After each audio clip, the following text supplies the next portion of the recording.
High viewers, ఈ ప్రవస్తి ఆరాధ్యకు సంబంధించి singer మాట్లాడుకున్నాం కదా నిన్న మొన్న వీడియో. దెన్ ప్రవీణ పగడాలని చెప్పేసి జ్ఞాపక ఎంటర్టైన్మెంట్స్ దానికి సంబంధించి వన్ ఆఫ్ ద ప్రొడ్యూసర్ తాను క్లారిటీ ఇచ్చారు, సునీత క్లారిటీ ఇచ్చారు. సరే కీరవాణి వల్ల చంద్రబోస్ లేదనుకుంటే వేరే విషయం. ఈలోపు మరలా ఈ అమ్మాయి ప్రవస్తి వచ్చేసి మరలా ఇంకొన్ని ఉన్నాయి, దీన్ని కూడా ఆన్సర్ చెప్పండి అన్నారు. నేను మొత్తం క్రాస్ చెక్ చేస్తాను. నాకు తెలిసి మీరు చాలామంది చూసే ఉంటారు. నేను సింపుల్గా బ్రీఫ్గా చెప్పబోతుంది ఏంటంటే, ఇక్కడ ప్రవస్తి వచ్చేసి ఓపెన్ అయింది. ఎవరు ఓపెన్ అవుతారా, ఎవరు ఓపెన్ అని చెప్పి ఎదురు చూస్తుంది మీడియా. ఎందుకంటే సింగర్ సునీత విషయంలో ఎక్కడో ఏదో కుసింత దాన్ని జలస్ అందామా, లేదన్నప్పుడు టార్గెట్ చేయడం అందామా, లేదన్నప్పుడు ఈమె ఎక్కడ దొరికిద్దిరా అన్నట్టు చూస్తున్నారనేది నాకు డోంట్ ఎగ్జాక్ట్ నా వర్డ్ చెప్పలేకపోతున్నా.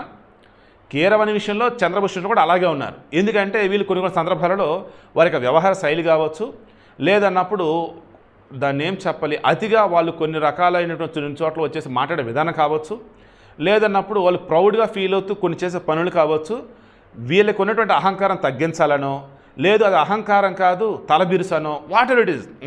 అంటే నేనేమంటానంటే, ఈ అమ్మాయి ప్రవస్తి ఆరాధ్య చెప్తున్న విధానం కానీ ఆమె యొక్క హావభావాలు ఇవన్నీ చూస్తున్నప్పుడు ఆమె వయసు 19 సంవత్సరాలు. వాళ్ళ అమ్మ గట్టిగా ఈమె మీద ఇన్ఫ్లుయెన్స్ అయితే పడింది. వాళ్ళ అమ్మ ఇన్ఫ్లుయెన్స్ ఈ అమ్మాయి మీద పడింది. ఈ అమ్మాయి వచ్చేసి ఏదైతే అదేంది ఈ జడ్జిల నిజస్వరూపం బయటపెట్టాలని చెప్పేసి ఈ అమ్మాయి అనుకుంది. ఆ అమ్మాయి బయటపెట్టిన వాటికి సంబంధించి ఈరోజు ఫస్ట్ కస్టమర్ ప్రవీణ్ ఏమైనా క్లారిటీ ఇచ్చున్నారు, సాంగ్ సంబంధించి ఏమైనా క్లారిటీ ఇచ్చున్నారు. డ్రెస్ అయితే ఈవెన్ సునీత గారు చెప్పినట్టు కస్టమర్ కనుక ఈ డ్రెస్ నీకు సెట్ కాదమ్మని చెప్పినట్టయితే అది తప్పని సునీత అన్నారు, నేను అదే అంటున్నాను. బట్ ఇక్కడ ఏంటంటే ఏ సాంగ్కు తగ్గట్టుగా ఆ కాస్ట్యూమ్ రెడీ చేస్తుంది తప్ప ఎక్స్పోజింగ్ అన్నట్టు బొడ్డు కనపలు అన్నట్టు ఎక్కడ ఉండదని అని చెప్పుకొచ్చారు. తర్వాత సాంగ్స్ అన్నవి ఏవైతే ఉన్నాయో, మామూలుగా ఈ ఇళయరాజా బ్యాచ్ ఉంటారు చూసారు, మా సాంగ్ మా పర్మిషన్ తీసుకోవాలి, లేదంటే ఇది కొంచెం ఎంత గట్టు మాకు డబ్బులని. సో ఆ బ్యాచ్ ఉంటారు. అలా మన ఈనాడు వాళ్ళకి సంబంధించి ఏదైతే పర్మిషన్స్ ఉన్నాయో, మనకు రైట్స్ ఉన్నాయో ఆ సాంగే పాడాలి అన్నట్టు వాళ్ళు చెప్పి, మళ్ళీ అందులో కొన్ని సాంగ్స్ ఆల్రెడీ లిస్ట్ ఇచ్చేసి అందులో మీరు సెలెక్ట్ చేసుకోమని చెప్పేసి చెప్తామని అన్నారు. బట్ ఈ అమ్మాయి అయితే నన్ను ఏ పాట అయితే వద్దని చెప్పారో మరలా అదే పాట వేరే వాళ్ళ చేత పాడించారు, మరి అదేంటి అని చెప్పేసి అడిగాను. తర్వాత సునీత ఇచ్చిన క్లారిటీ ఏంటి, ఆమె మరలా సునీత గారు, అమ్మ నువ్వు చిన్నపిల్లగా ఉన్నప్పుడు ఒళ్ళో కూర్చోబెట్టుకోలేదు తల్లి, ఇప్పుడు పెద్ద అమ్మాయి ఇప్పుడు కూడా ఒళ్ళో కూర్చోబెట్టుకుంటే ఎలాగమ్మా, అలా కాదు కదా, బట్ నీ మంచి కూడా చెప్తాం కదా. అరే నేను సింగిల్గా ఒక సాంగ్ చేసినప్పుడు నా వెనక నేను కూర్చోబెట్టుకున్నానమ్మా, మా మ్యాంగోస్ మ్యూజిక్ దగ్గర కదమ్మా నేను చూపించాను, మరి అలా చూపిస్తానమ్మా, నీ మీద అసూయ ద్వేషం నాకనేది ఎందుకు ఉంటుంది, అండ్ మీ ఎదుగుదల కావాలని కోరుకుంటున్నాను తప్ప వేరేది కాదమ్మా, అండ్ నువ్వు ఓడిపోయావు నేను ఎలిమినేట్ చేశానని చెప్పేసి నేను పార్టీ ఒకటి వెంటనే భోజనాలు పెడతాం ఏంటమ్మా, వచ్చినటువంటి వాళ్ళకి టీం సంబంధించి మొత్తం చూసుకుంటున్న వారికి మేము భోజనాలు పెడతాం కామనే కదా, నువ్వు ఉన్నప్పుడు కూడా పెట్టా కదమ్మా, ఇది ఏంటమ్మా, ఇది చిన్నపిల్లలాగా ఉండకమ్మా, కెరీర్ ఇంపార్టెంట్ అమ్మా, జరిగింది ఏదో జరిగిపోయింది వదిలేసే, మీ అమ్మ నీ బ్రెయిన్లో ఏదైనా పెడితే అది ఏమన్నా పక్కన పెట్టేసే అమ్మ, గొప్పగా ఎదుగమ్మా, నీకు ఇప్పుడు మా బ్లెస్సింగ్స్ అమ్మని చెప్పి సీమ చెప్పాను. దెన్ నేను మొత్తం చూస్తున్నాను కదా, కీరవాణి మీద, సింగర్ సునీత మీద, చంద్రబోస్ మీద మీడియాకి పీకల దాకా ఉంది. మరి ఎందుకు అంత కోపం ఏంటో నాకు అర్థం కావట్లా. బట్ నేను మొన్న ఇచ్చిన వీడియోలో చెప్పింది కూడా అదే, వీళ్ళకంటూ మనస్సాక్షి అనేది ఉంది, ఏం జరిగింది ఏంటంటే వీళ్ళకి తెలుసు. సో పశ్చాత్తాపానికి మించిన ప్రాయచిత్తం అనేది ఇంకోటి లేదు. జరిగిన తప్పు ఏంటో వీళ్ళకి తెలిసినప్పుడు దెన్ వాళ్ళు దానిక పశ్చాత్తాపడితే ఆటోమేటిక్గా ప్రాయచిత్తం అక్కడ అయిపోతుంది, ఇంక ఇష్యూ అనేది క్లోజ్ అయిపోయింది. ఆల్రెడీ ఆమె ప్రవస్తి ఆరాధ్య ఎవరైతే ఉన్నారో, చిట్టితల్లి నువ్వు చిన్నమ్మాయివనమ్మా, నీకు మంచి ఫ్యాన్ బేస్ ఉంది, నువ్వు చక్కగా సింగర్గా మరలా కంటిన్యూ అమ్మా, చక్కగా డైలీ మెడిటేషన్ చేస్తూ ఉండు, మరలా పాటలు ప్రాక్టీస్ చేస్తూ ఉండు, ద బెస్ట్ ఇస్తూ ఉండు, నీ సక్సెస్సే అవతల వారికి సంబంధించేసి నువ్వు ఇచ్చే ఆన్సర్. వాళ్ళు నీకన్నా గొప్ప కాదమ్మా, బట్ వాళ్ళ వయసు ఇచ్చే జడ్జిలుగా ఉన్నారు, అది నువ్వు తెలుసుకో. ఇది ఈరోజు నేను చెప్తున్నా, బట్ మీడియాలో కూడా చాలామంది అయితే చెప్తున్నారు, మీలో కూడా చాలామంది అయితే చెప్తున్నారు. వీడియో క్లోజ్ చేస్తున్నా. ఈ వీడియో మెయిన్ ఇంటెన్షన్ ఏంటంటే, సునీత గారు ఆల్రెడీ క్లారిటీ ఇచ్చారు, ఆమె ప్రవీణ జ్ఞాపక ఎంటర్టైన్మెంట్ వాళ్ళు క్లారిటీ ఇచ్చారు.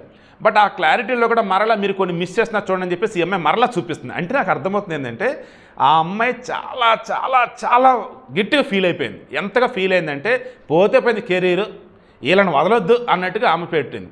బట్ ఈవెన్ వీళ్ళని వదలొద్దు అన్న వేళ ఆమె అనుకున్నా, మేము వదలమమ్మా, నువ్వు స్టార్ట్ చేయి, నువ్వు కానివ్వమ్మని చెప్పేసి మీడియా ఎంకరేజ్ చేస్తూ ఉన్నారు.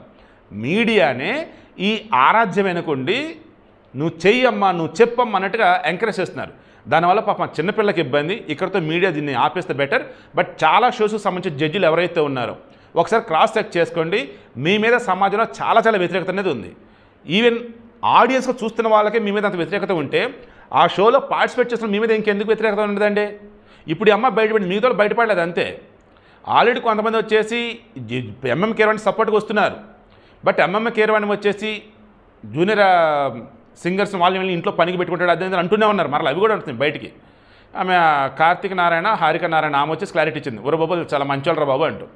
బట్ ఈ మూమెంట్లో నేను ఇంకో కామెంట్ చూసా, గీతా మాధురి తమనికి త్వరలో ఎలాగో ఎవరో ఒకరు మళ్ళీ ఇస్తారని చెప్పేసి అన్నారు. అంటే ఆ తమను గీతా మాధురి కూడా ఈ సింగింగ్ షోలకు సంబంధించి వాళ్ళు ఇచ్చే జడ్జిమెంట్లు, వాళ్ళు ఇచ్చే ఫీడ్బ్యాక్లు కూడా అవతల ఉన్న కంటెస్టెంట్కి ఇబ్బందిగానే ఉంటాయట. ఈవెన్ చాలామంది ఆడియన్స్ కూడా చాలా ఓవర్ యాక్షన్ చేస్తున్న వీళ్ళని చెప్పేసి అనుకుంటూనే ఉన్నారట.